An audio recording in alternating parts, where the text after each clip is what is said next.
Good evening, District 127. Good evening. Good Good evening. Everybody is evening. muted. Okay. District 127. One family, many voices, one mission. Dear fellow Toastmasters and distinguished guests, I am Toastmaster Jyoti Krishnan and the Sergeant at Arms for today's event. And I would like to welcome you all to the education session conducted by Area 7, District 127, with the theme Keep Dreaming, Make Your Vision Visible. Let me start by reading our district and the Toastmaster International mission. The district mission: we build new clubs and support all clubs in achieving excellence. The Toastmaster International mission: we empower individuals to become more effective communicators and leaders. Before we proceed, I would like you all to put off your cell phones in silent mode or switch it off. So mute your screens while the session is going on, but you can keep your videos on. For safety purpose, avoid joining the online meeting while driving. We have certain taboo topics that we should not be discussing in any meeting in this region, like sex, politics, and religion. Please make sure you know all the exit points if you're at your home or office, wherever you are, for safety reasons. With that, let me introduce to you someone special. Our next leader is no stranger to service and transformation. He currently serves as our Area Director 7, Division B of District 127, where he empowers a dynamic community of leaders composing of 5 clubs to find their voices, strengthen their communication, and inspire growth. Beyond Toastmasters, he is a licensed and certified emotional intelligence coach, practitioner, educator, and the author of Dare to be a CEO. Turning your setbacks into a life of success. His passion is helping professionals master the emotions, unlock resilience, and lead with purpose.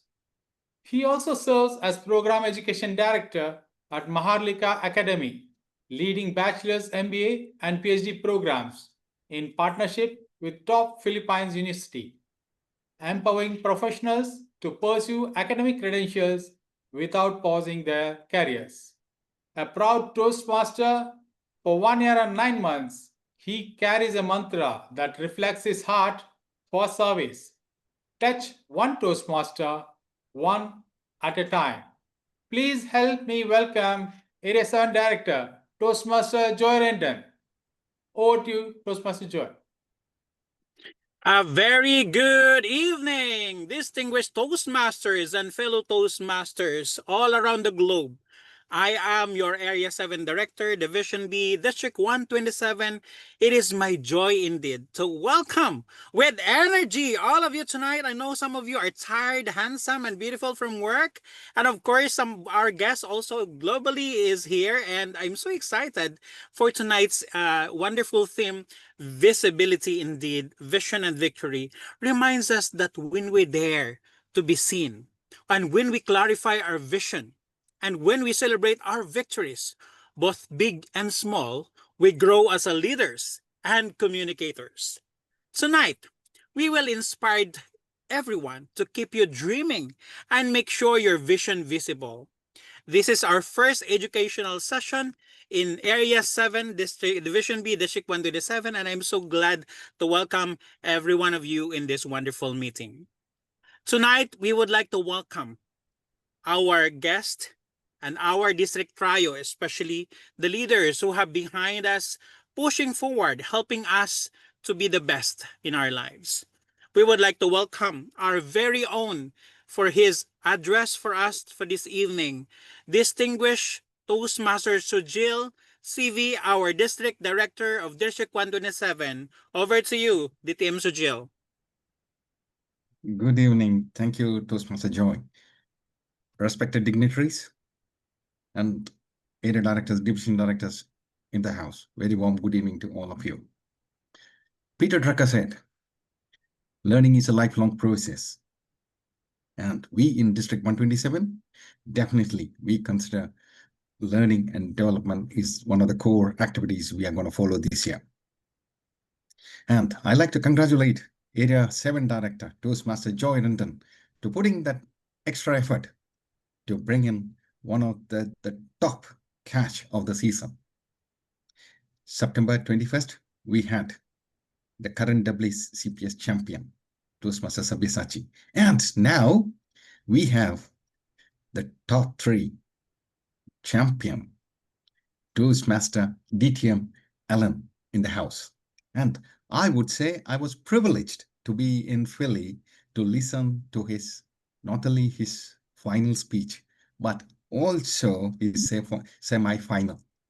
It was something that struck to me that I'm going to go to semi-finals number 7. And I walked in, and the way he delivered his speech, marvelous. And one thing I liked about it was his speech has always 2 things. One was the easiness, the other was his family connection. In both of his speeches, he had his family in, his daughter and his son. Hi, Ellen. Thank you for joining this evening. Definitely, we are privileged to have you in the house. And for all the members in the house, as we say, we learn from the best. And today, we have an opportunity to learn from the best. So let us delve into it and learn from the best. And thank you once again, Joy and Division Area 7 and Division B, for ensuring that we have one of the best persons to teach us. So let us enjoy this evening and learn while we are enjoying this. Back to you, Area Director. Thank you, Ellen, for being here. Back to you. Once again, applaud to our District Director, Division Distinguished Toastmaster Shujil. Indeed, your word always warm our hearts in District 107. I'm so glad that you have attended tonight and supported us. And we would like to check if our Program Quality Director is in the house. Distinguished Toastmaster Shujil, are you there?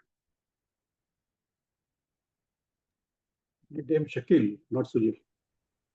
Sorry. DTM Shakil, are you there? I think he's not around. All right, no problem. But in their behalf, I know that they are always supporting us, and even our CGD as well.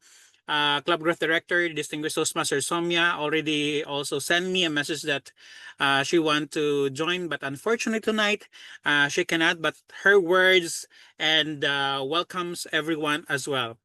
And I think our Division B Director would like to call on, but I think she will be speaking later.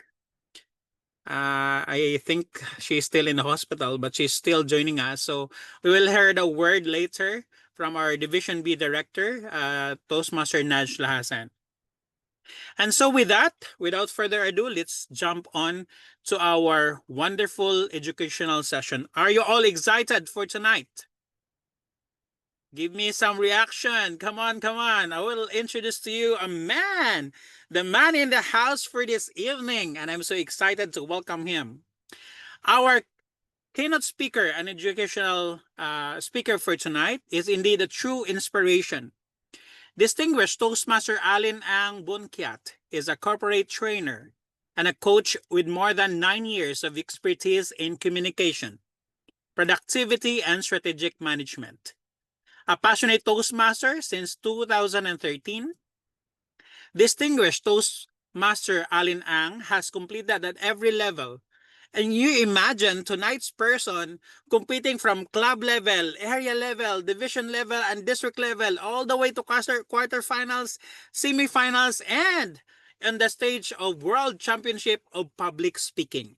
And indeed, this year, Distinguished Toastmaster Allen stood proudly as one of the top 8 finalists in the world, achieving the incredible honor of placing 3rd in the World Championship of Public Speaking. His journey is a living example of perseverance, growth, and the power of dreams. And tonight, he will share with us how to keep dreaming and make your vision visible. Everyone, let us all welcome no other than Distinguished Toastmaster Allen Ang. Over to you, sir. Thank you very much, Joel. Good evening to everyone. Good morning, good afternoon from wherever you're signing on. First of all, thank you for having me today. My name is Alan, and I am a Toastmasters coming from a country called Brunei Darussalam, a country that is located on the island of Borneo around Southeast Asia. And tonight I am here to share with you something that's very close to my heart, which is about my Toastmasters journey and how it actually rewarded me. However, before I start, I just want to make sure that you all could hear me clearly. If you could hear me clearly and you could see me very Yes. clearly, just give me a thumbs up. Yep. Yes, Good. yes. All right. Amazing. And I would also like to start off by making sure that these sessions would be of a highest value to you. How we're going to conduct the session is for the next 20-25 minutes or so, I'll share with you some of the things, for example, about my Toastmasters journey, and then I'll open it up for Q&A. I want to make sure that I will be able to answer your questions. So if you have any questions in between, do raise your hand, drop the questions into the chat. I would pick it up as soon as I can. And however, if I feel that it will be easier for me to answer your questions towards the end of the session, I will compile everything towards the end. The purpose of doing that is, I believe everyone seek for different things from each education sessions. I want to make sure that you get what you want instead of just me coming in and deliver something that I assume would be important to you, right? And in order to do that, let's start off by having everyone who's in this room, maybe you can share with me which part of the world are you signing in from so that I get to know my crowd a little bit. Just type in the chat which part of the world are you signing on today. Petros coming from London, hi. And Marion, and then with Joel, and then Arish from Dubai. Right, Mexico, try. And then we have Sahra, okay, mostly from Dubai. Great, UAE, awesome. And next, of course, I would like you can immediately put in a question that you wanted to ask or what you would like to get out of today's session. We will have 1 hour together. So maybe you can start off by asking one questions that you may have or something that you would like to get out of today's session. And we will use that as a outcome that we wanted to achieve from today's workshop. I have a tendency to speed up, especially when I get too excited. So if somehow or rather I started speaking very, very fast, you can always ask me to slow down a little bit so that I will be able to make sure that I attend to every single one of you. So right, just drop in your questions into the chat and share with me one thing that you would like to get out from today's session. And if possible, if you're able to, I would really appreciate if you could turn on your video, because then I could have faces onto the names as well. So it's easier for me to engage with every single one of you. Now, yep, just make sure the questions are being dropped in. Then I know how to gauge what's the best way to give back to every single one of you. Now, while you're doing that, I would share with you a little bit about myself. My first Toastmasters meeting was on the 9th of April, 2013. So that was 12 years ago. During my first Toastmasters meeting, I attended as a guest, accompanying my friend. And it was then that I found out about the beauty of evaluation. What do I mean by the beauty of evaluation? In Toastmasters, there would be table topics. And in my first meeting, after hearing one of the members delivering the table topics, my first impression was, it was just an okay table topic. And I thought, is that all? But when the table topics evaluator came on, the evaluations was given in such a way that it was not just only captivating, but quite encouraging. The evaluation that was a good table topic. You had a good structure. It was beautifully delivered. And you know what? One day you'll be the world champion of public speaking. And then me sitting there as a guest, I thought, I don't think that's true because it wasn't well delivered. However, I still attended the next week, the second week. And it was during my second visit to Toastmasters that I attended my first ever table topics.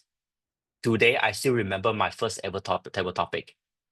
It was life is like a traffic light. So life is like a traffic light was my first table topic. For 2 minutes, I stood there.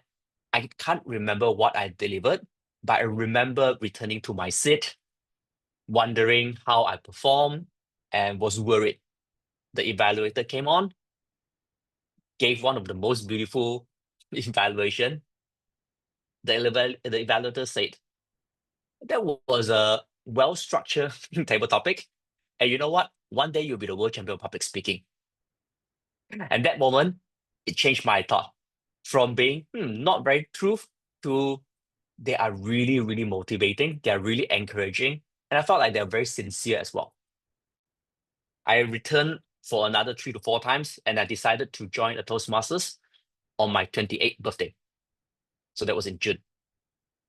So as a Toastmasters, the first year as a Toastmasters, I took up exco role in 3 different clubs.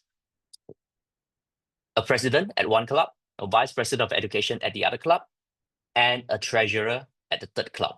Why 3 clubs? Is because then I would be able to attend each club meeting every single week. So I would end up attending more than 120 meetings in the first year of my Toastmasters. And that was then I started competing in evaluations contests and moving on to table topics and moving on to international speech. By the second full year, I took a step back from contesting because I wanted to step up as the area director. Third year, I came back to contest, and it was during my third full year of Toastmasters, I finally completed my DTM. And I remember that year because it was on 2016. I became the 4th distinguished Toastmasters of my country, and I became the 4th district champion as well. And that year, it was a district champion for humorous speech contest.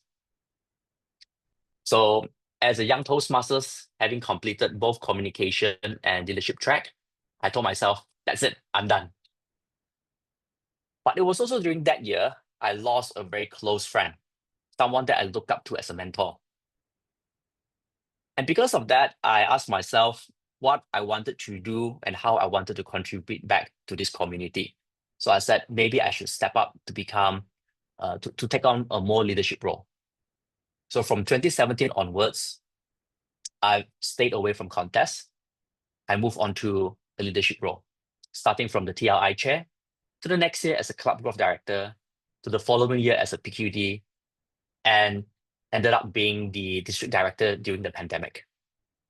And after stepping down, I served as the district leadership committee chair and spent the next 2 years as the international leader committee. So what does an ILC stands for? These are a group of people who come together, and we are being tasked to interview members who is looking to step up into leadership role as international director and the second vice president of Toastmasters International. So my first full year of doing nothing and only coming into club as a member was 2023 to 2024 and last year. So last year as in a few months ago, about 6 months ago, decided to join the speech contest only out of the intention of wanting to speak in front of my children because they have never seen me contest before. So that started a journey of competing through all the way to district. And I was glad that I was able to speak in front of my children twice, once in the area and the other time in division. And my wife went with me to the district and of course, all the way to semifinals and the finals. Did I expect to go that far? It was out of my expectation. But I was glad it happened because after everything settled down and I look back, it was quite an amazing journey. And in fact, as of today, it has been 5 weeks since the championship. But the last 5 weeks has been quite amazing. In what way? Today's session of sharing with every one of you would mark my 15th sharing since the World Championship. 15 sharing, of which 13 has been online, whether it is through interviews or through sharing, and 2 in person. So last weekend on Saturday, I was actually in China delivering workshop for a president lunch event, and at night speaking to a group of parents who brought along their kids because they were looking to charter a parent-children Toastmasters club. And there I spoke in my first language in Mandarin, sharing with them how Toastmasters actually inspired me and changed my life and kind of like gifted me a different career as well. So here am I today, coming together with all of you, wanting to share about how Toastmasters can actually change our life and how dreams can actually come true as long as we don't give up. Have I ever had a dream of, winning the World Championship? I think most Toastmasters would have, especially when we are young, young blood, very young in Toastmasters, and we see all these giants competing, and we say one day we want to be on that stage. But as I tried very hard to compete in my earlier years, those dreams was never achievable. But when I tried to attempt the contest using a different mindset, it became easier, and it was more of having fun and trying to be the best version of myself. So that is a little bit about my Toastmasters journey, how I have been and what I have went through over the last 12 years. To some, it seems like a very busy Toastmasters journey. And indeed it was, because there were a lot of sacrifices that has to be made. For example, becoming the CGD during the birth of my second child, and also having to work really hard to repair, to reborn with my children after my district director term. So these are some of the things that happens behind the scene. I wouldn't say everything was easy, but I can say it will be quite fruitful. So today, if there's anything that I could share with you that can help you to bring the best out of this session, share it with me, ask me all the questions that you have, and I'll do my best to answer as honest as I can. When I say as honest as I can, which means that I'll share as practical things as possible, and not just only in terms of theory. And so far, if everything has been okay for you and you're following me, can you give me a thumbs up so that I know that, it's at a pace that everybody is comfortable with? Thank you. So I can see a first question coming in, and let me start off with that. The first question of how to win the Toastmasters World Championship, I've only done it one time, so I can't really say this is the formula. But I can share with you what was the biggest differentiator between my last contest and the recent one. Before this year, my last contest was in 2017. In 2017, that was my last contest. The first 3 years of my Toastmasters life, I've competed a lot. And I've actually charted out. Up to date, I probably contested in about 27 contests in total. So from club to area to division to district, 27, I think, yeah. And getting podium placing about 22, 23 times out of it.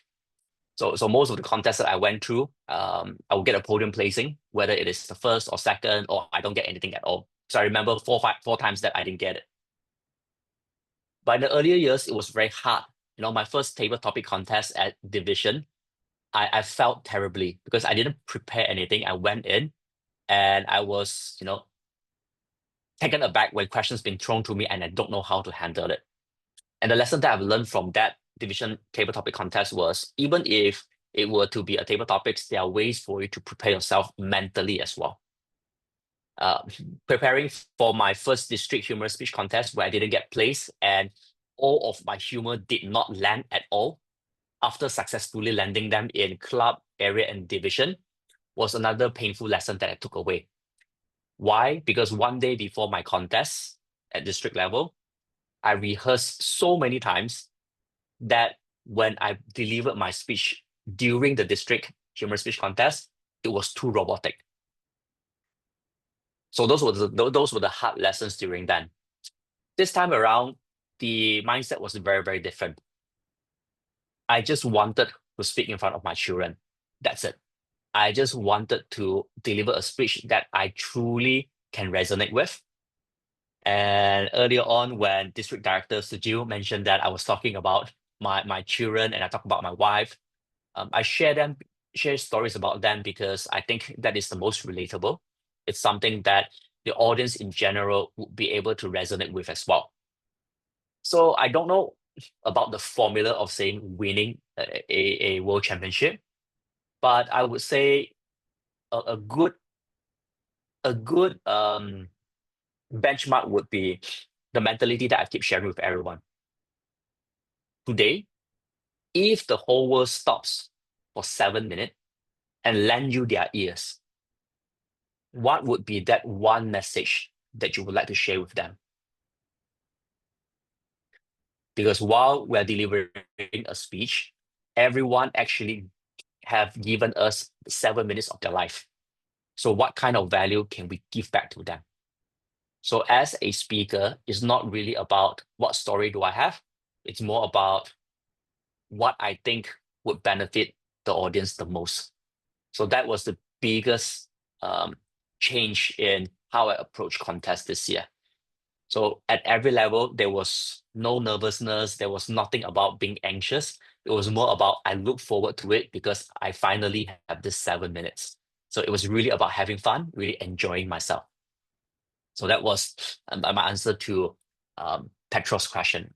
And if everyone follows and you manage to get something out of it, can just give me a thumbs up so that I know that you're getting a value out of the questions that you have. Right. Second question is from, I hope I pronounced the name correctly, Traka or Tresha. Like, what was your training schedule like, and who provided critical feedback to my journey? In my early days, I would have mentors helping me with my speech. This time around, this year, I don't have a mentor. I don't have any coach. I only have my wife, who is a non-Toastmasters, giving me very, very honest feedback. Because she is not a Toastmasters, she doesn't know anything about sandwich method. She doesn't know about being positive with constructive feedback. So she was absolutely brutally honest when I delivered my speech to her at home. After writing my speech, I'll ask her, how do you feel about it? And she'll tell me very honestly, that was horrible. She'll tell me very honestly, I don't understand what you're talking about. And she gave me her feedback from a point of view of an audience. That was the only sounding board that I had throughout the last 4 months. Do I have a training schedule? I don't have a training schedule. Not because I don't train, I don't look into it, but there's two different approach. My first run, which is the first 3 years of Toastmasters, I don't have much speaking time. So my only speaking time or my stage time will be at club level. So I would usually prepare my speech 2 to 3 months ahead of time. Then I would have rehearsed it and then make different versions. So for example, my international speech back in 2017 or my humor speech back in 2016, it will come up to maybe version 12, version 13, version 14. And on average, I would have rehearsed it for over 100 times. That was then. This time around is slightly different because I have ventured into corporate training. And every single time that I try to train, I took it as an opportunity to explore different delivery style. And I try to figure out what are my strengths and what were my weaknesses. So I think understanding our own weakness or limitation as a speaker is very important. Let me give you an example. Over the years, I've come to realization, and more importantly, I've come to terms that I accept that I don't have a very rich vocabulary. So which means every time that I write a speech, I will use as simple language as I can. And I see that as a strength because sometimes our audience wants to be able to receive the message in the most effective manner. Number two, I also realized that my restrictions was finding it quite difficult to pronounce words with too many syllables. So for example, when you have words that has 3 or 4 syllables, I tend to swallow the words. So I write with simpler language on that. Or I finally figure out what were my strengths. For instance, when I write, I usually use rhetorical device. You see, I tend to swallow my words again, right? Rhetorical device. For example, I will follow a lot on triads. I use triads a lot. I will use alliteration. I would focus on observational humor. I will do callback. And that's it. Because I only play to my strength. It is something that I could deliver comfortably.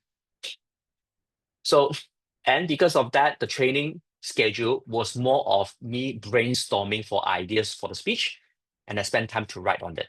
So if I were to give a percentage, I would probably spend about 50% of my time brainstorming, 20-30% of the time writing up the speech, and the remaining percentage rehearsing it. So now I don't rehearse as much as I used to, because I will leave a little bit of flexibility for me to be more natural. So those are 2 different approach towards contests in terms of training schedule, in terms of getting critical feedback. So if everyone gets some nuggets out of it, can you give me some thumbs up so that I know that you get something out of me answering these questions as well? Great, thank you. And like, who did you share your vision with, and who added exponential field to your fire? I would assume this is more on to maybe I can get clarification. Like, in what sense? Was it for the contest, or was it as a Toastmasters journey? This was a question from Toastmaster Tricia, if I pronounce it correctly. Hi, thank you very much, Alan. This has been such a pleasure. Well, I'm very curious about who you shared your vision with, and it sounds like you shared your vision with your wife in this particular instance, but I think that what I'm curious about, the theme of the day is about visionary, and I think Mhm, having a vision for yourself, but then also a lot of times people keep the vision inside themselves and they don't tell other people, so they don't get the mhm, support that could be available to them if they only shared their vision. And so I wonder mhm. if you could speak a little bit about that. Sure. Thank you so much. And have I pronounced your name correctly, Tricia, or?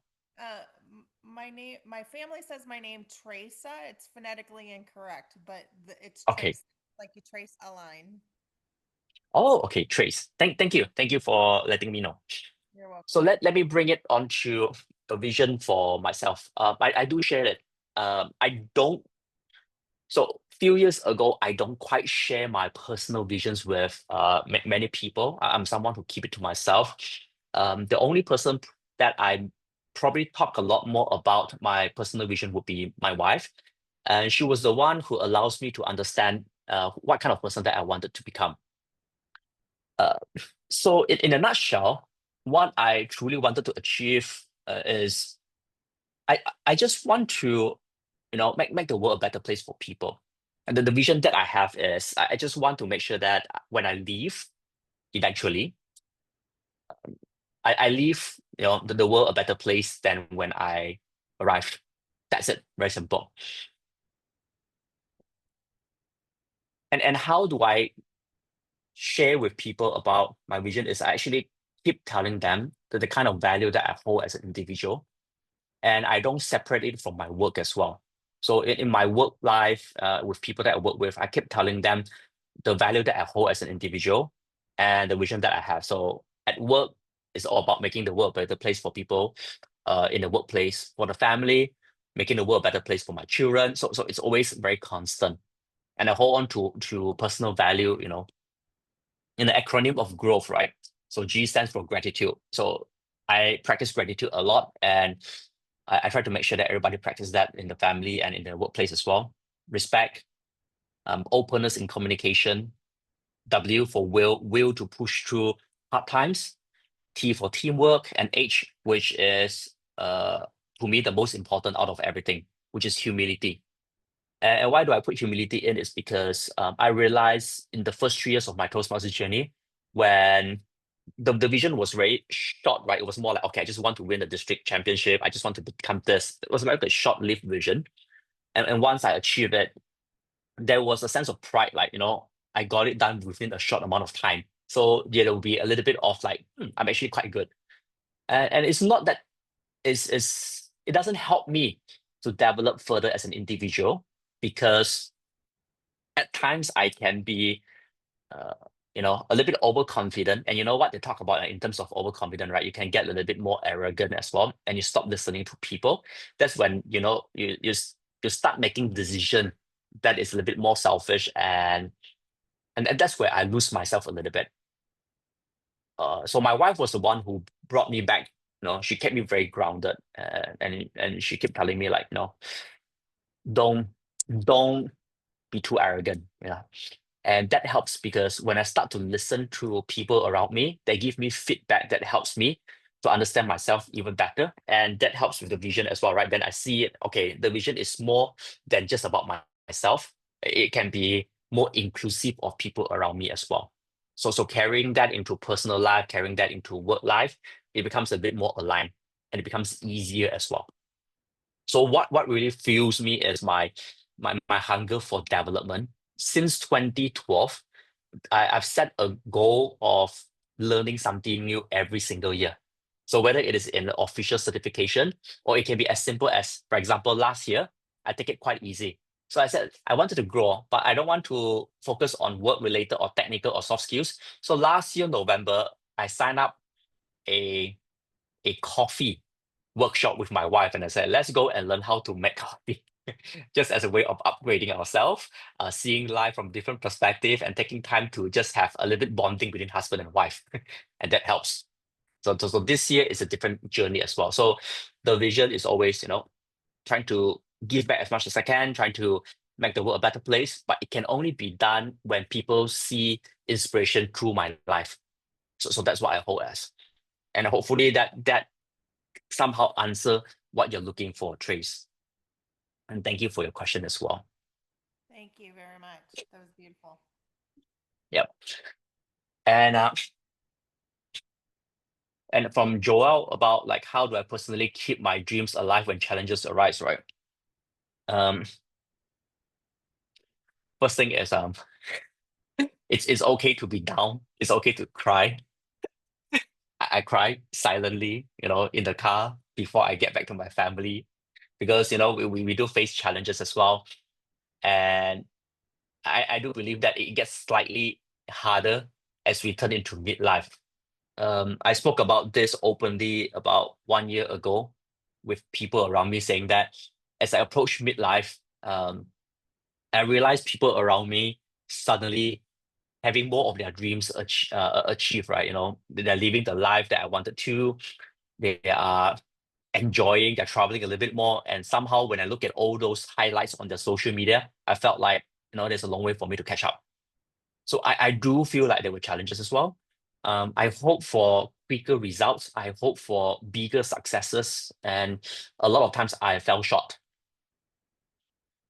And there were times where, you have destructive thoughts as well, right? And harmful thoughts and all those. What brought me back was my daughter and my wife. My wife gave me a lot of reassurance, saying that, you're doing great, you're doing well. Like what I shared in the speech, it was truly what she shared with me. She had been telling me like, you're doing awesome. You're taking care of the kids already. You're giving food on the table. So she kept giving those assurance. And my daughter gave me the best reassurance when she proudly go around introducing me to her friends, saying that this is my father, he's an amazing guy, he's this, he's that. And sometimes I felt like she oversell me, but that helps. So during those tough times, those reassurance make me feel like, okay, it's possible. And somehow once I accepted that, I realized I'm actually quite fortunate. Again, it ties back to what I've shared in the speech as well about those quieter silence dream, right? That you actually have achieved. Then I start counting my blessings, right? One of the dream has always been about having a family of 4. I have a family of 4. Like, it is a dream that I have already achieved. So I should be grateful about it. I wanted to have freedom that I could decide when my family needs me, I don't need to apply leave. I run my own training companies. That allows me to have that freedom. That even though I don't make it big in the training industry, but that allows me to have that freedom. That is also another dream achieved. Right. I thought about spending time with my family on road trips during school holidays. It happens. So I should count all those small dreams, those quiet dreams that have already come true. And that's how all those realization comes about and those acceptance come about.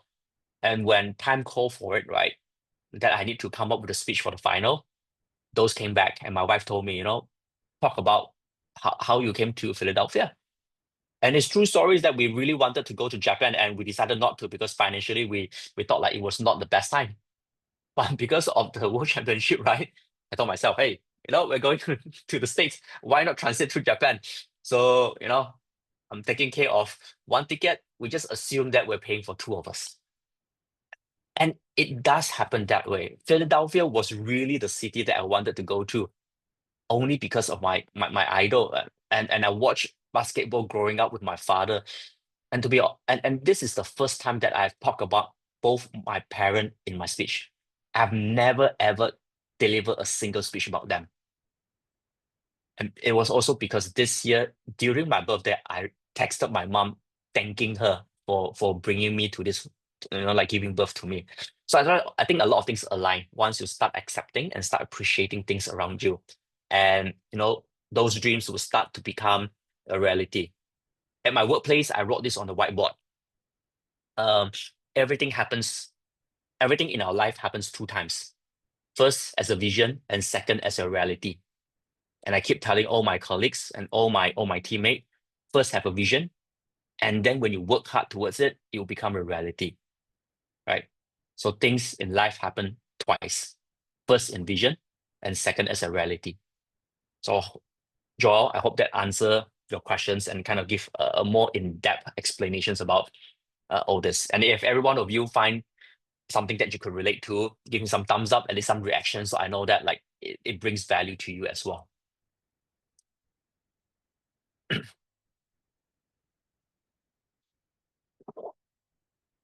Third one was from Christine about how do you overcome the fear of being seen? Thank you for this timely question.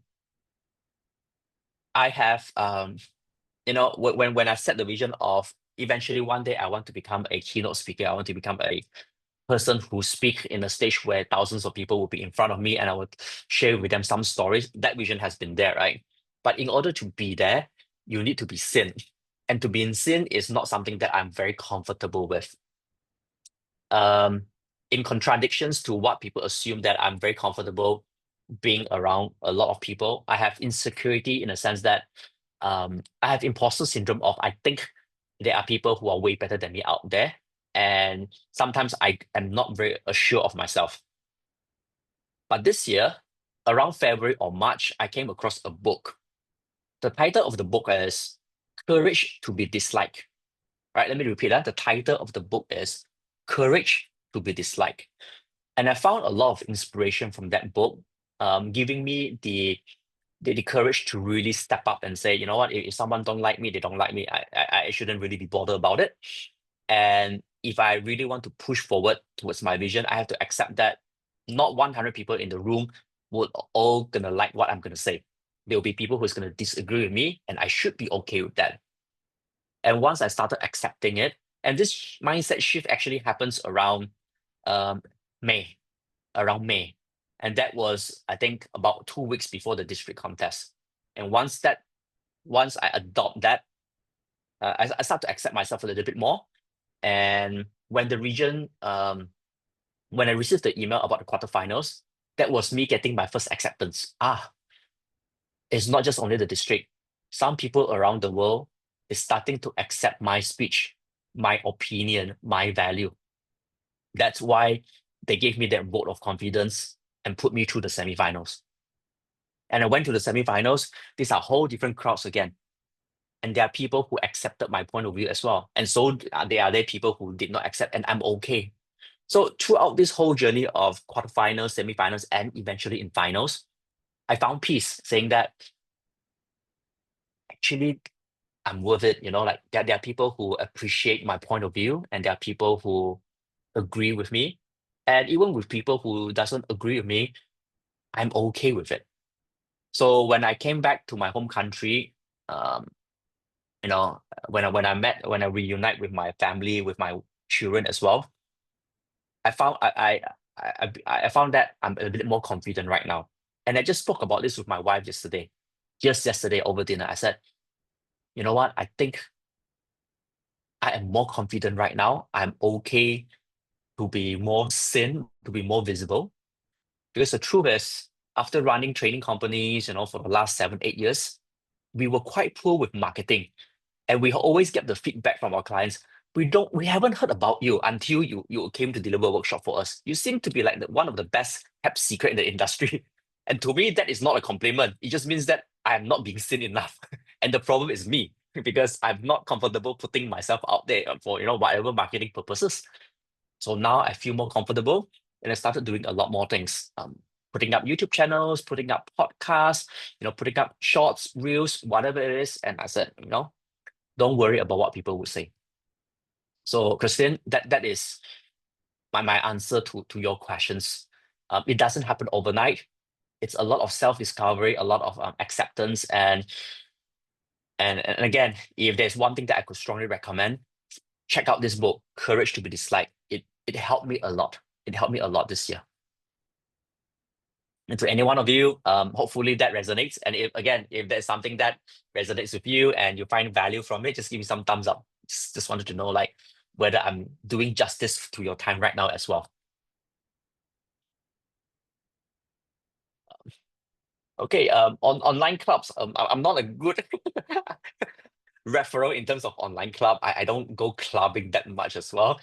And I know very, very limited clubs, so apologies, I wouldn't be able to do any recommendations. I have one thing from Distinguished Toastmasters Harish. What is the one thing which you feel that Mas and Sabi did better than me, and how would I ended up? Good thing we are in good talking terms, we went on the sessions with Sabi and Mas, as in Mahathir, and we spoke about our journey through that contest. I'll tell you what I admire about both of them. In terms of Sabi, I love the energy that he brings in, certain charisma that he has as a speaker as well. I was once given a feedback that I am too quiet, too silent as a speaker, and that I need to be a bit more expressive. And I tried, and I found it quite difficult. So I came to an acceptance that, I would try and improve on it, but I would not make it my main go-to. And I'm okay with it.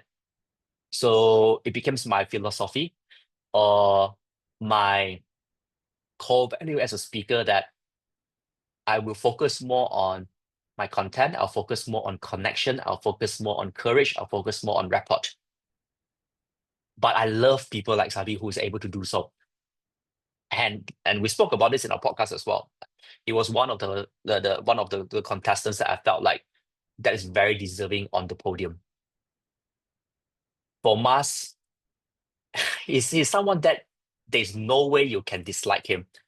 He come across very friendly, very approachable. And when I asked things, right, he was very willing to share. And to me, that is a very important thing. He spoke about kindness. And I think if you want to speak about topic on kindness, you must be someone who exude that kindness as well as a speaker. That ethos, that credibility has to be there. And he does. So you don't feel like he's sharing something with you that he doesn't believe in or he doesn't embody. So to me, they are two brilliant gentlemen that I am glad that I shared the stage with. So were the other 4 finalists as well. Mario was amazing. Elaine was amazing as well.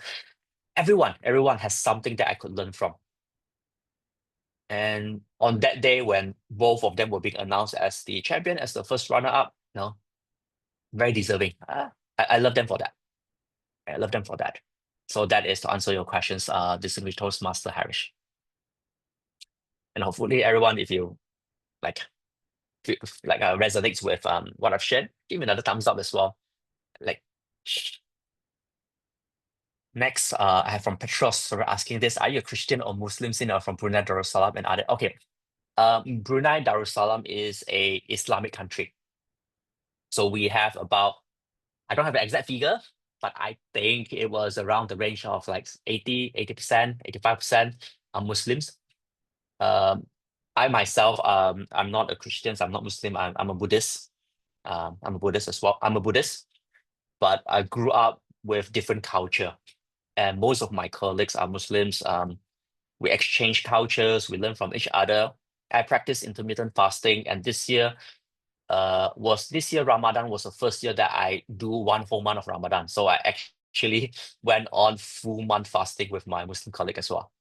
I woke up 5 in the morning to sahur, and I break my fast in the evening at 6, 30 days. 4 days I missed out having my sahur. So which means I went more than 34 more hours with no food and no drinks.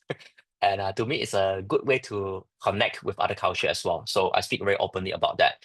However, I don't talk about it much in Toastmasters because, politics, sex, and religion is something that I try to stay away from. Yeah.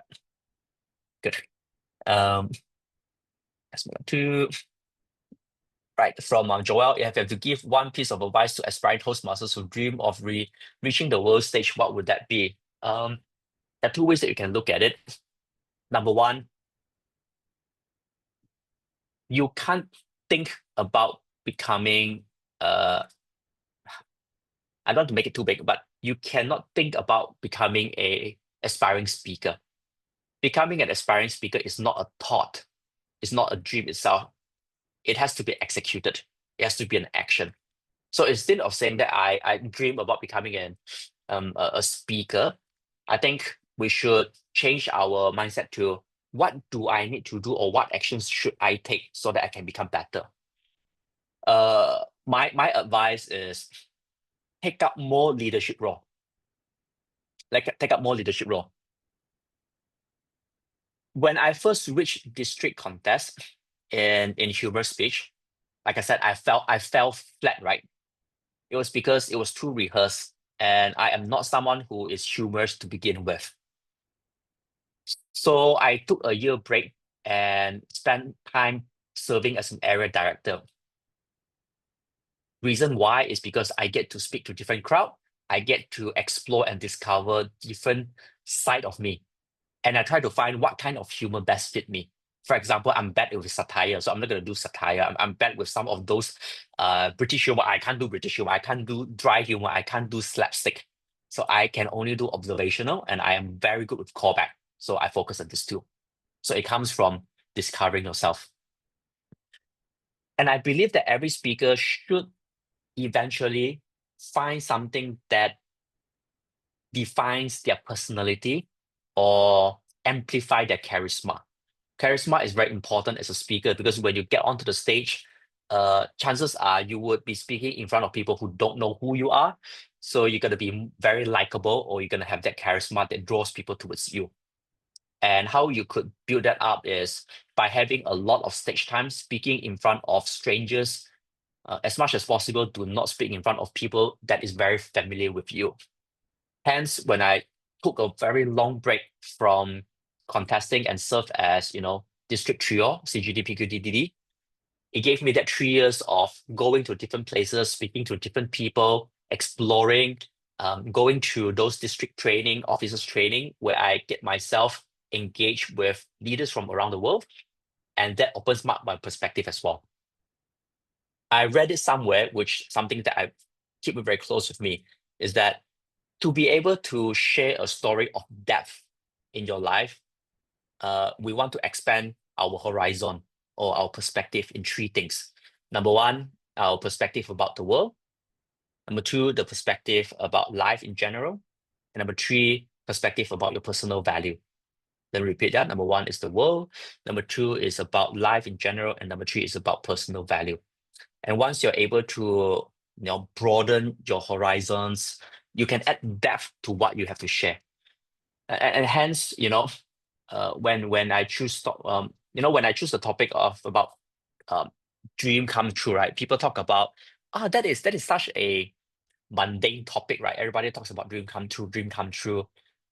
But because there is a certain depth to it, there would be a twist to the story, not once but twice in that particular speech.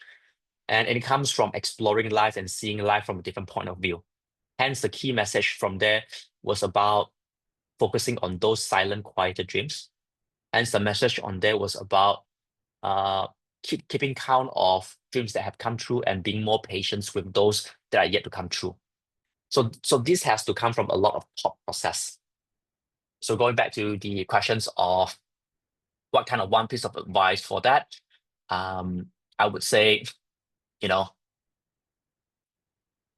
take on roles that allows you to have different perspective, which in this case, leadership role. So that is for Toastmasters, Joel. I hope that answers your questions. Like if any one of you also can get value out of that answer, just give me a thumbs up so that I know that I'm giving you as much value as well. Okay. Next was like Asha, like how easy was it for you to bring humor into your speeches? Not easy, not easy, but it becomes easier over time. It becomes easier over time. So I took pride and I feel proud of telling a lot of dad jokes and like very lame jokes to my children, to my wife, to my colleague. And I don't mind them not laughing, and I don't mind my daughter rolling her eyes, look at me feeling embarrassed because I told her this is me practicing. And my day-to-day conversations with my wife has evolved, has been around humor. My wife is an amazing, she's just an amazing person, and I always try my best to, try to bring laughter, into the family because I think it's important. Working very hard to become a better father or working very hard to become a better spouse. Because I'm not there yet, I'm still very far from it. And I feel like if I bring all those stress that I have at work or those challenges that I have at work and bring it back to the family, I don't think it's fair for them. So I try to make light of things. I practice my evaluation skill on my children as well, or even conversations with my wife as well. And I think by me doing that, it forces me to observe a lot of things that happen in our life. I would say the easiest humor is observational humor. Observational humor. Like look at things that happens around your life and try to find some funny things about it. And try to tell people about it. And if people laugh and they're like, okay, this hits. Okay, that will be the first stage. Second, learn about your timing, which is what kind of punchline would actually fall or would actually land for you. There's no one fixed rule. You just have to figure it out. So for example, I found out that I'm quite okay with misdirection, which means I will guide them towards this direction and suddenly I give it a twist, something that they don't expect, and people will usually laugh about it. And if I don't know how to do it, I'll put it in triads, right?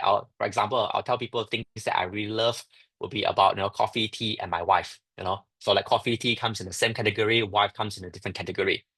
If it doesn't land, it doesn't land. Then I keep trying again, right? So this is a more practical way of finding your kind of humor, and then you can practice it. All right. So let me know if that lands for you, Toastmasters Asha, and for every one of you as well, give me a thumbs up if you find value from it. And if you're good with satire, I really envy you because that's one of my worst. That's one of my worst. Next, Joel, can you share one personal setback that eventually became your biggest breakthrough? Biggest setback. Okay. Trying very hard to become another person in terms of speaking. Sometimes we listen to a speech, we observe some deliveries, and we are really amazed by it, right? And we say, I want to be like that. So you ended up trying very hard to be someone who you are not, and you become a carbon copy of the other person.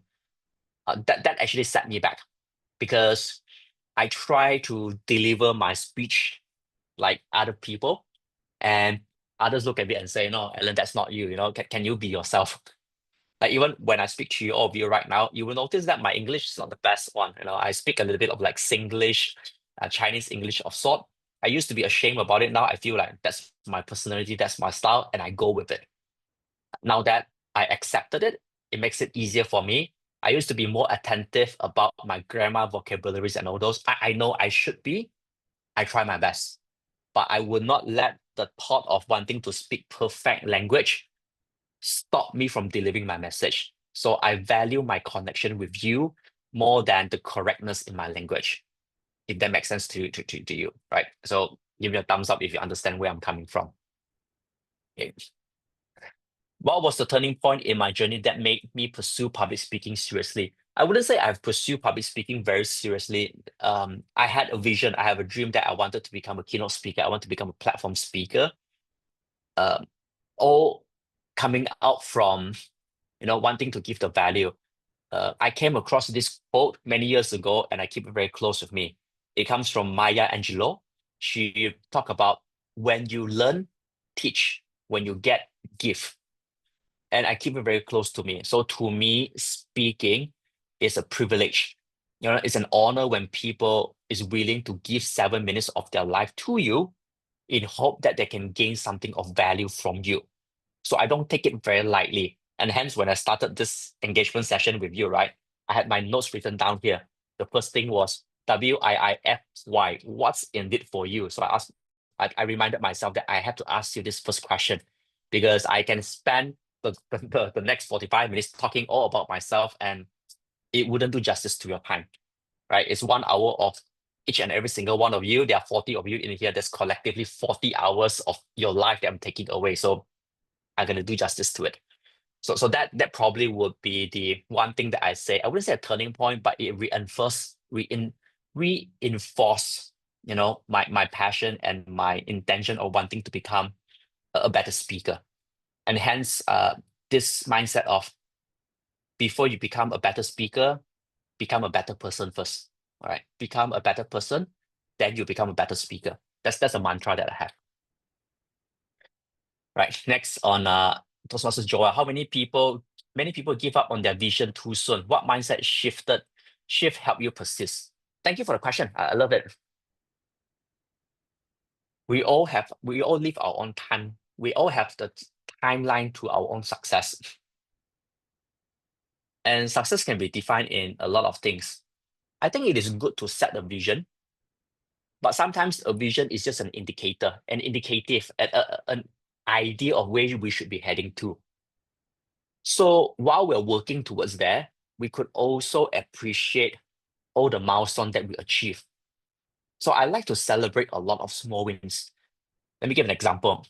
My goal, like many, many years from now, hopefully not so long from now, is eventually I hope I will be able to travel around the world speaking.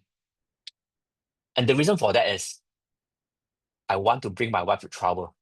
And if I can speak for a living and I get to travel, that is like 2 in 1, right? So in order to achieve that vision or that goal very far away, I gotta start working hard onto it. Today, I spoke to crowds, an audience from Dubai, from UAE. Do you know that I celebrated it? I was like, yes, I have another country unlocked. That is an achievement. I'm celebrating it. So it may be another 15 or 20 years from now that I actually would be able to speak in person in Dubai. But if I were to, dwell too much onto it, I won't be able to celebrate tonight, because tonight is an achievement. Last weekend, I spoke in China. I have never even thought about I will be able to speak in person in China like 2 years ago. So I could appreciate that. 15 sharing in the last 5 weeks. I can't complain. I gotta be grateful about that opportunity already. So that's the mindset shift that I have. Hopefully I answered your question, Joel, and hopefully that gives you some insight as well, Trace. And let me know if that is something that is of value to you. Give me some thumbs up. Observational humor. Jerry Seinfeld. Let me write it down first. I want to make sure that I read it up on that later on. Seinfeld. Okay. I love my coffee like I love my wife. Okay, been there, done that, still obsessed. Okay, good. A good listener is a good speaker. Yep, a good listener is a good speaker. Yep. Let me see. Is that see? Okay, good. I see the red light and I see not much questions answered everything already. Is there anyone who has some questions that you would like to ask?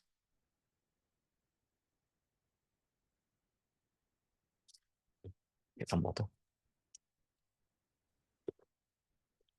Everyone, we are now on the second portion of Q&A. So you can open your camera and you can now open your microphone to direct to our DTM Allen for the question, please.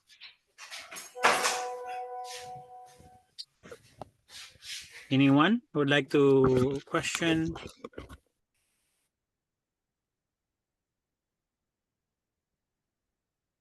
No question from the house? Come on, everyone. But distinguished Toastmaster Allen, thank you for answering all those queries so far. Yeah. Trace, please, you can unmute yourself. Thank you. Hey, Alan, one of the things that I'm noticing about your story is I feel like the relationship.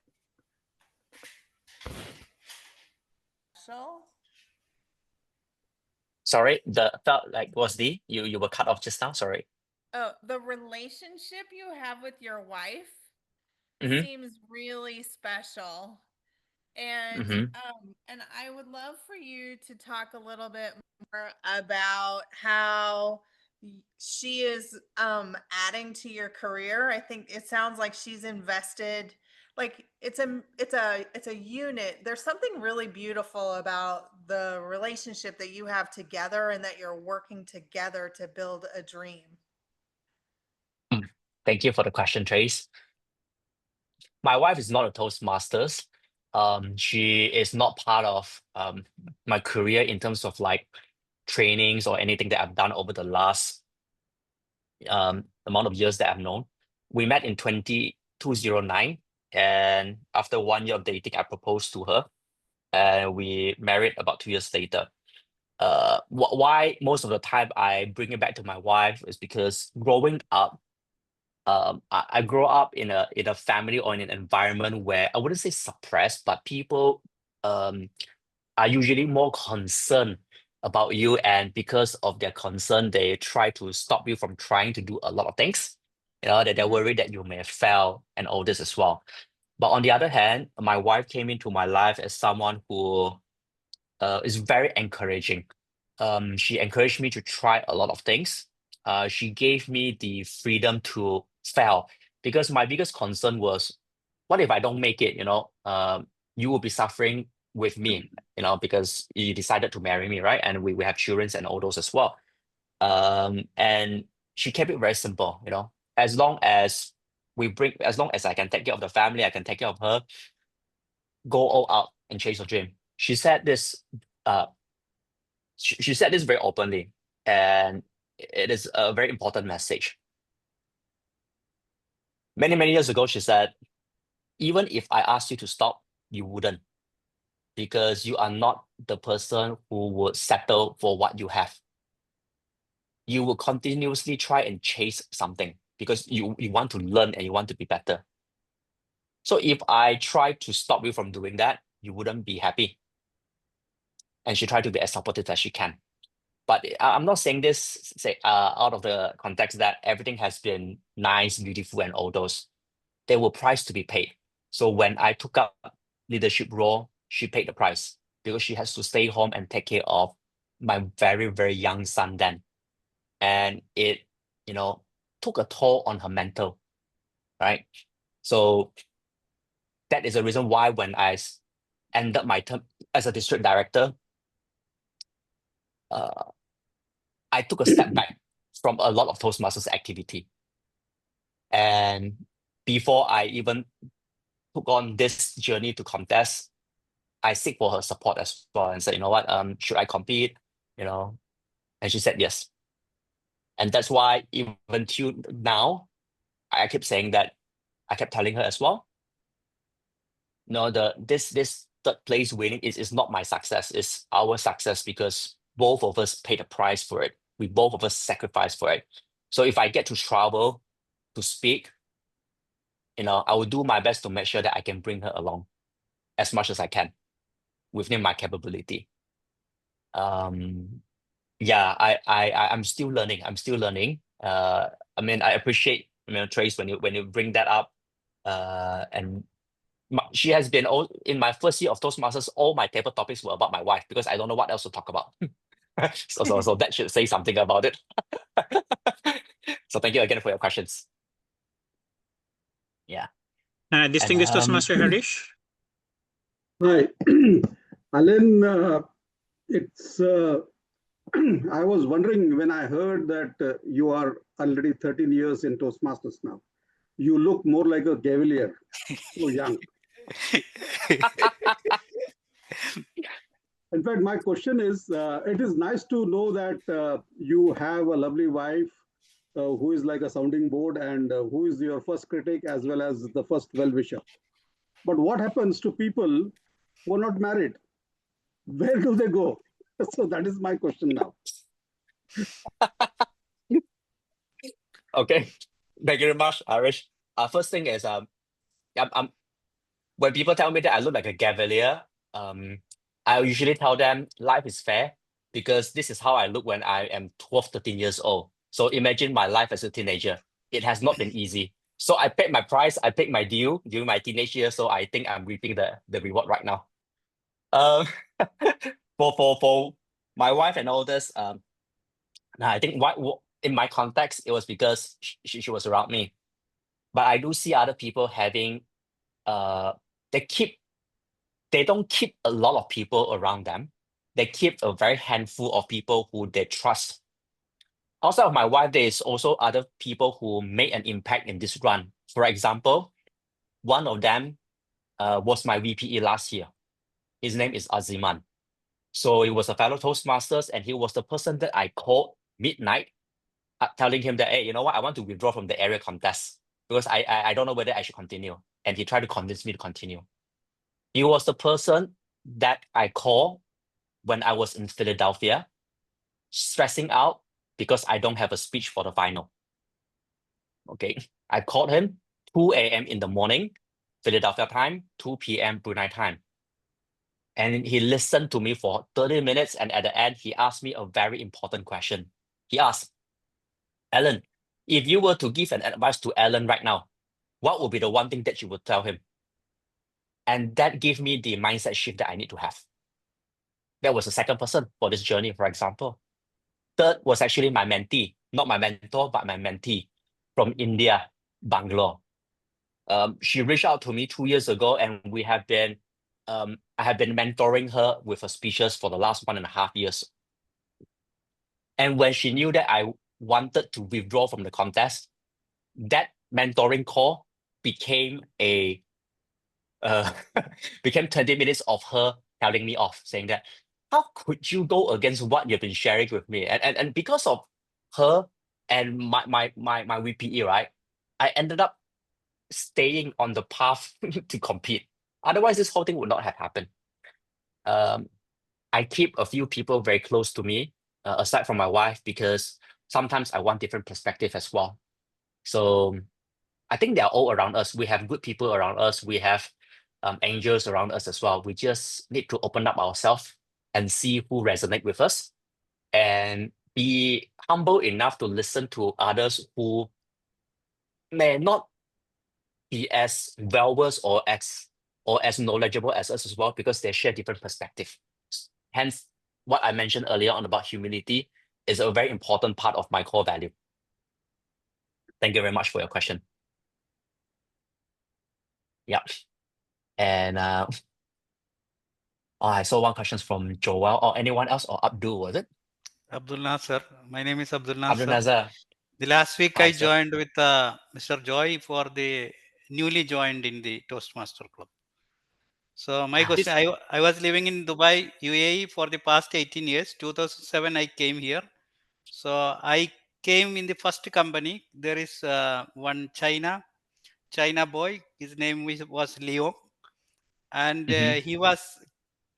he was born from China and he settled in Malaysia. So he studied Mhm. Australia some coast management studies, and he was working. He was my colleague. Now I talking with you, your voice and everything similar. He was very handsome, and also you loved too much your wife, and without wife you cannot live. That's my understanding. Thank you. Thank you, Thank you. Nasser. Thank you for the comment. Yep. We have 5 Uh, more minutes to close this Q&A. Yeah, so thank you. Anyone who have more questions?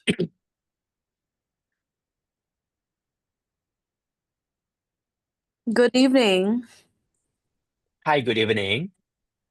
I don't have a question, but I really just wanted to give my, I would say, comment on your speech. It was very awakening, and aside from being humorous at the same time,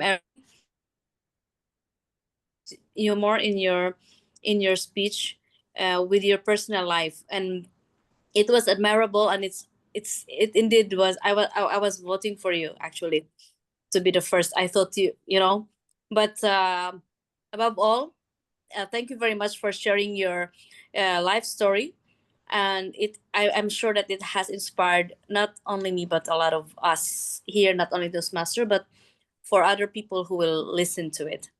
Thank you very much. Thank you. Thank you, Gina, right? Yeah. I'm from. By the way, I'm from Desert Voices Toastmaster Club, and with Toastmaster Joey. All right. Thank you for that. And I really appreciate your comment earlier on. Reason being, when sometimes people ask me how would I assess the success of my speech, I told them it is not really about the winning. What I really hope is that when I step off the stage, right, there will be people who come towards me, not just only telling me that it was a good speech, but then can tell me exactly how it inspired them, because it means a lot to me. When you know that you're able to touch someone else's life. So thank you for sharing that. It means a lot to me. My pleasure. Yep. I see one questions here. Maybe this would be the final questions if there's nothing else. It's from Abby. Oh, yes, I hear someone. Jaya? Hi, yes, good evening, DTM Allen, and first of all, hearty congratulations for being the world champion for our Toastmaster International. So it's Thank it's you. highly inspiring, and it's highly energetic, and it's you are instilling a lot of positive energy among all of us. So I'm sure that across the globe you are doing it, and you're able to change the lives of many of us. So I should honestly say that. Now, during the conversation, you mentioned about the charisma which we need to instill when we talk to the strangers or when we are into the stage. So let me try to understand from you how is it it's the inborn talent, or the charisma. Of course, many people have in their personality. They have a lot of charisma among with them. So, how if we have a average personality with the charisma, whether can we develop it by acquiring some skills? So that's what I would like to listen from you, and it's my question to you. Thank you so much. Thank you so much, Toastmaster Jaya. So, if I understand the questions correctly, it would be not every one of us are born with the charisma to be able to converse with strangers very comfortably. So how could we build that up, and if there's a way for us to identify our own charisma, correct? Yeah, exactly. To develop it, yes. Okay, good. The answer is table topics. Table topics is one of the best way to figure ourselves out. During my first year, second year of Toastmasters, I would fight to, I would really fight just to speak for the table topics. Why? Because I realized every single time that I attempt a table topic, it forces me to think and go deep, trying to find out a little bit more about myself. And every time when I try to share something on the spot, I will be able to identify the more common trends. Let's say, for instance, I realized that I am someone who find it very easy to talk about my relationship with my wife and my relationship with my kid. So that is definitely my strength. But I am not as comfortable talking about some other topics as well, right? Some very intelligent topics, some debatable topics, those are not things that I'm not comfortable with. And a lot of try errors is needed to figure out ourselves. And every time when I deliver a table topic, because it is on the spot, it will be the most natural me. And I'll observe the response from the audience. Do they respond well to me when I deliver in certain ways? If yes, what happened? If no, what's next? So that is how I actually practice it. Table topics has been challenging for me, and I continuously try and build onto that skill. So hopefully that gives you some insights. And I saw Trace sharing a TEDx talk on talking with strangers as well. Hopefully that would help too. Yeah. And with that, let me take the final questions. Then I'll hand it back to you, Joel. Is it okay? Right.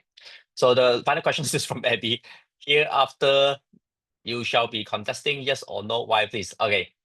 This is questions that have been asked a lot of time. The answer is I don't know. I really don't know, because I'm someone who wants to have something that I could, develop. Like this time around, it was an acknowledgement. It was a way for me to reassure myself that I am enough and I'm okay. So right after that whole contest, this whole contest journey, having that confidence right now allows me to push forward with life. So have I thought about going for another run? I even talked about this with my wife as well. We were like, not sure. So if we don't have the urge to go for it, then no need. Because what else do you want to prove? Right? What else do you want to prove? And if I have a vision, or if I have a goal of wanting to become a speaker, or I want to inspire others to do their best, I don't necessarily need to start acting on it after getting the championship. I can actually start doing it right now. So whether I become a world champion or public speaking champion, I can still do what I want. I can still fulfill my vision. That would be something extra that gave extra validations, or gave extra recognitions, or open up more opportunity. But that wouldn't define me as an individual, and that wouldn't define me as a person as well. And that is something that I want to leave everyone with, is this thought that I hold on to since 2017, 2018, is that throughout the last maybe 60, 70 years, 80 years, there have been a lot of world champions. Some we remember, some we don't know who they are. Not just them, any champions at any level, from district, club, division. But we will remember people who made us feel differently. So it is not really about the accolades only. It's really about the connections that you can build. And that is my gauge of, do I find something more, to compete. So thank you very much, everyone, for your time, and feel free to connect with me as well. I'm more than happy to share with you more insights if you have. And I would drop my my email here as well, because someone texted as well. So I just put up my contact here. Feel free to reach out. I'm more than happy to have a conversations, to share things that I've learned, giving back to the organizations that have helped me grow as well. And also thank you to Joel for extending the invitation, making another wish, another dream for me coming true, able to speak to a crowd from UAE and Dubai as well. So thank you to every single one of you here.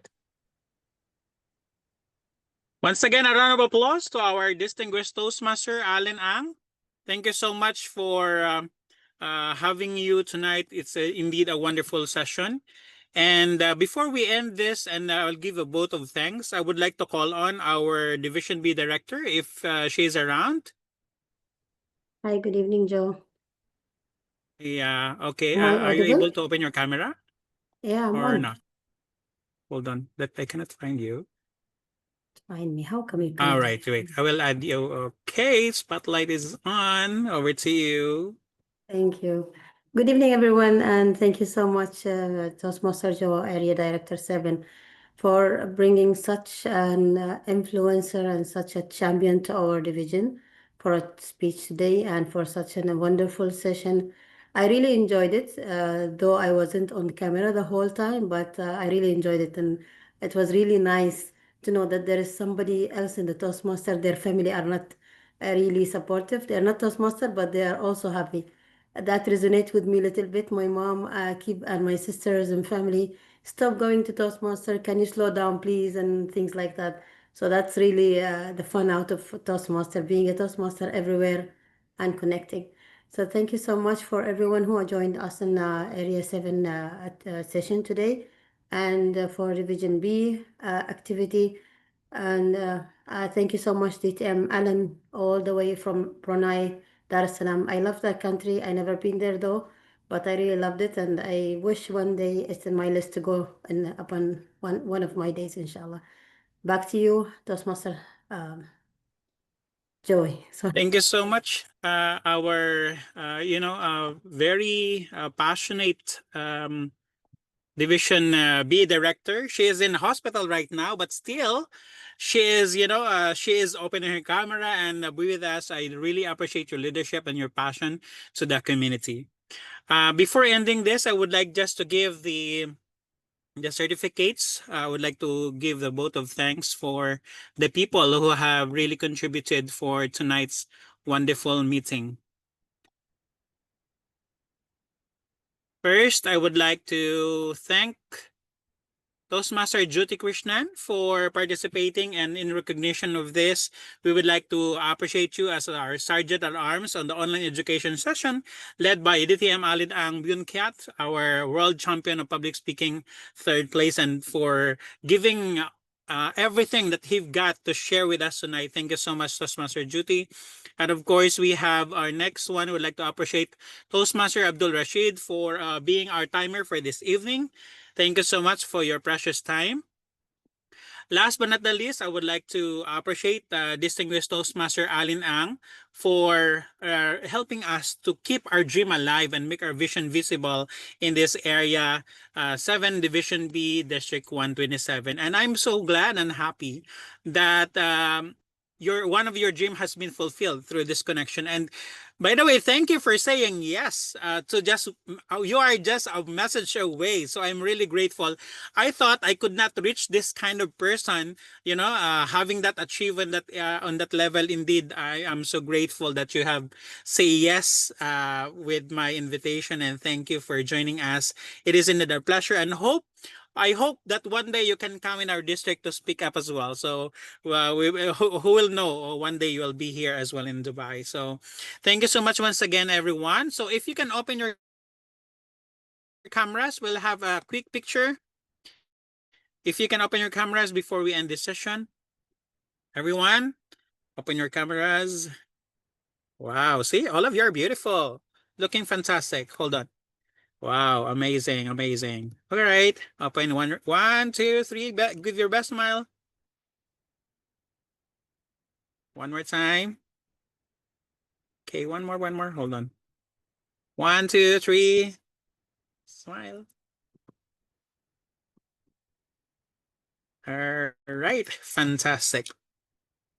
Once again, it is my heartfelt congratulations to all of you. This is our first ever educational session in Area 7, and I'm so glad I have taken the time of DTM Allen for this wonderful evening. It is, all of you have been supporting us, and thank you once again. And with that, I would like to conclude the meeting for this evening with a thunderous of applause for yourselves and for everyone who have taken part. And you know what? DTM Allen is 4 hours ahead from us.